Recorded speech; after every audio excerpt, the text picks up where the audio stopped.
All right, folks, welcome back and happy. Welcome back to Darrell's Picks. That was my wife. Okay. She could just be down here, but you know, she don't want to talk about no artwork with me. I do want to talk about artwork. If she did, she would be on the screen right now, but you know what I'm saying? It's all good. You know, we're going to talk about this without my wife, the other half of the art show. Be there, August 26th. She said be there August 26th. So anyway, we are on Darrell's Picks. The day before July 4th, so happy Freedom Day for everybody. And considering freedom, I want to talk about freedom of expression, right? And specifically freedom of creative expression. You know, and the freedom to, you know, make work creatively, you know, the freedom to make work in these public spaces that I often hunt, and some of these private spaces, but all in all, the time, space, and freedom to frolic and spend time in the woods, spend time out on the landscape, spend time identifying all the things that bring me joy, all the things that bring my family joy, and everything like that. So I want to talk about a few things for Darrell's Picks today.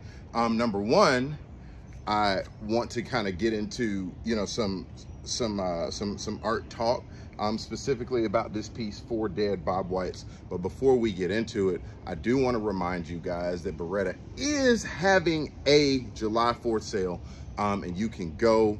I've listed the promo codes and all of that you guys can use at the checkout, but make sure by tomorrow that you guys go and check out the new Beretta clothing and gear deals for 4th of July. So just check that out. This Beretta shirt right here, Beretta, you know, make me look good, make me feel like I ain't quite got a t-shirt on, but I still breathe like I got a t-shirt on. I'm super light. So anyway, go check out all of the Beretta products that are out there. Now, the other thing that I also want to do is make sure that y'all show up at this art show. Go ahead, book your tickets for this particular art show. Is called American Soil, American Soul. And like I said before, it's a joint venture between myself and my beautiful wife, Ashley Smith. And we're taking her writing and her literary and you know, public speaking prowess, and taking those narratives and that perspective and that energy and pairing it with mine, and the last 7 years worth of work that I've been doing in the outdoors, really documenting this journey. So leading into that actually brings me to this piece, 4 Dead Bobwhites, which is a new favorite of mine. New because it's actually a remake of the original sketch, which ended up becoming a final piece. But what ended up happening was the original piece, the first version, this is an original here, but the first piece actually got stolen. Crazy enough, that piece actually got stolen. I have no idea where it is in the world. Yeah, the whole sketchbook. I have two paintings that are out there in the world. Pray to God they're not destroyed, but 2 paintings that are out somewhere. They got stolen just because somebody decided to break into my truck that the year that I made them, and they were in there. So this is a new work in progress. It will be finished by the time the show rolls around. And again, it's entitled 4 Dead Bobwhites. Now, why do I want to draw a picture or paint a painting? It's watercolor, gouache, and India ink, along with some graphite. Why would I want to do that? Why would I want to paint about 4 dead birds? Well,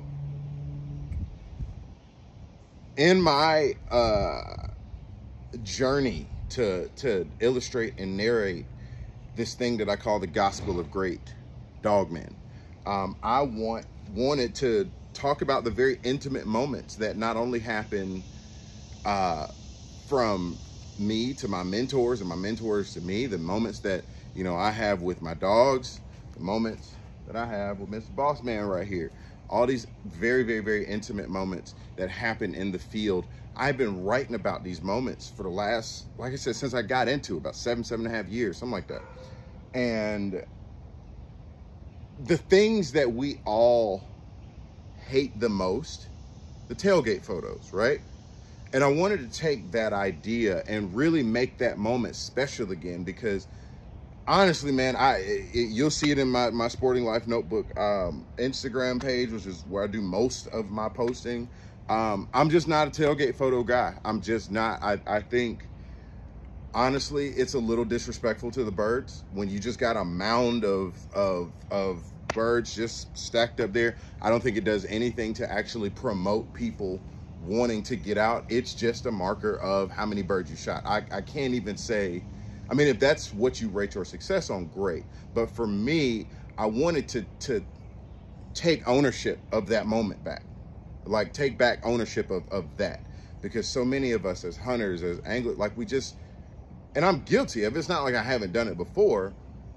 But in thinking about that over the years, over these last 7 years, I've grown to just really not like that. I don't like photos like that. I mean, it seemed like those mounds of quail that I see, you know, upland guys have, and guys go down and they're on these put and take hunts, or you know, for whatever it is, like a public land wild bird hunt is not like that. It's not like that. And I kind of wanted to talk about that. You know, I only did 4 because when I go out and hunt, you know, if it's me and a buddy of mine, we may only come back with 4 birds. The limit is 3. You know, at the particular WMA that I like to hunt, or the few particular WMAs that I like to hunt. And so this particular hunt was about, I don't even think I got a limit. I think I got 2, my buddy got 2, but whatever it was, you know, we set them on the tailgate, and I wanted to capture that moment. The moment where, in my eyes, the birds kind of seemed like there was still some struggle. Like, quail to me always seemed scared as hell. And I would be if I was a quail. I think in some weird karmic kind of way, like, you know, people that were like crazy dictators and stuff like that back in the day, like, I don't know, like Hitler or something like that, came back and, you know, and were quail. Like, you know, because it's just everything in the world is trying to come after it. Like, that is a life of fear. But then at the same time, they're these beautiful creatures to me. Like, they are just so beautiful. And I wanted to capture the beauty of the beauty after the death, right? Like the beauty after they come out of the game bags. Like, I don't want to think about the mangled birds that have kind of accumulated and kind of been sitting in your game vest all day. I wanted to reclaim, you know, their beauty and be reverent to, like, the fact that I still have taken birds, native birds here in Georgia, off the landscape, you know, to put in my stomach, to put in my family's stomach. You know, and we did it, and, you know, we wanted to honor that through 410s and 28 gauges, you know what I'm saying, side by sides, really nice guns. Like, again, it's, to me, like, those moments are important. And so to reclaim, you know, that tailgate moment, that special moment where it's not about mounds of birds, it's about the stories that were told, you know, with my buddies, right? Like, what it took to get these birds. You know, whether it's in, you know, Nebraska, whether it's in Minnesota, where I hunted last year, whether it's here in Georgia, whether it's in Alabama. Like, my buddies and I, we go out, and these dogmen, you know, that I spend so much time hanging with, learning from, like, all of us come back to the tailgate to honor these birds and tell the stories of how we got those birds, you know, through hard work, through, you know, day in and day out, year-round care, year-round discipline, you know. And so that was really the story about these birds. I wanted the viewer to really feel the struggle of these birds even after death, you know, because they do work so hard to get away from us, to evade us, just to live.